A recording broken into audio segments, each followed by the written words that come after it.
بسم اللہ الرحمن الرحیم۔ میں ہوں سید صلاح الدین Akhtar, director urban psychiatric hospital urban منشیات اسپتال۔ کل کا واقعہ جو ہوا ہے، مولانا طارق جمیل صاحب جو کہ مذہبی رہنما ہیں، کروڑوں لوگ ان کو پاکستان اور پاکستان کے باہر ان کو جانتے ہیں، پہچانتے ہیں، ان کی عزت کرتے ہیں، احترام کرتے ہیں، ہم بھی ان میں شامل ہیں۔ ایز اے ماہر نفسیات کی بات مستقل ہم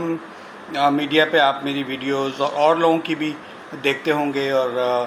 ہمارے جو روح رواں ہیں ڈاکٹر سعید مبین اختر کی بھی گفتگو سنتے ہوں گے، یا اگر آپ سرچ کریں یوٹیوب پہ یا کہاں پہ، تو ہم مستقل یہ بات کر رہے ہیں کہ ڈپریشن جو ہے وہ سوسائڈ کا کاز بنتی ہے، اور لوگ عام طور پہ جب بھی کوئی سوسائڈ ہوتی ہے، خودکشی ہوتی ہے، تو لوگ جو ہیں اس کو کوئی نہ کوئی کسی نہ کسی واقعے سے جوڑنے کی کوشش کرتے ہیں، جو کبھی کبھی ٹھیک بھی ہوتی ہے، لیکن ہمارا یہ خیال ہے کہ 75 سے 80% جو اموات خودکشی کی صورت میں ہوتی ہیں وہ ڈپریشن کی وجہ سے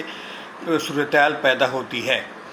تو جس کا علاج نہیں ہوتا پراپر، یہ علاج مکمل نہیں ہوتا،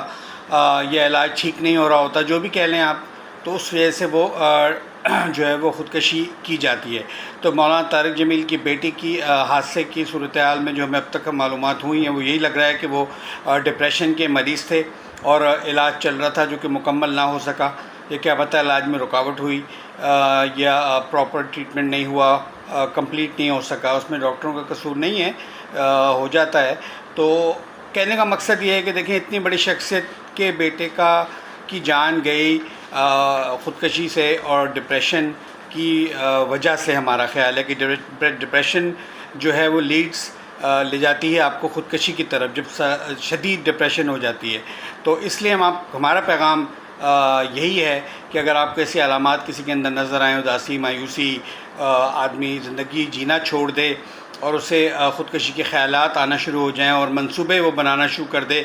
اگر وہ آپ کو بتا بھی نہیں رہا تو آس پاس کے رشتہ داروں، گرد و نواح کے لوگوں، فیملی ممبرز کو پوچھنا چاہیے کہ تمہیں کیا ہو رہا ہے، تم کیا سوچ رہے ہو، اور جیسی علامات سامنے آئیں فوراً ڈاکٹرز کے پاس جا کے ایمرجنسی ٹریٹمنٹ کروانا چاہیے۔ اگر خودکشی کے خیال، منصوبے، سوچ بھی آ رہی ہے تو یہ فوراً بتانا چاہیے، یہ لوگوں سے فوراً پوچھنا چاہیے، اس کا ایمرجنسی ٹریٹمنٹ ہونا چاہیے، اور میری رائے تو یہ ہے کہ داخل کر کے فوراً علاج کروانا چاہیے، تاکہ یہ جو صورتحال ڈاکٹر طارق جمیل صاحب کے بیٹے کے ساتھ ہوئی، اس طرح کی معاملات اور لوگوں کے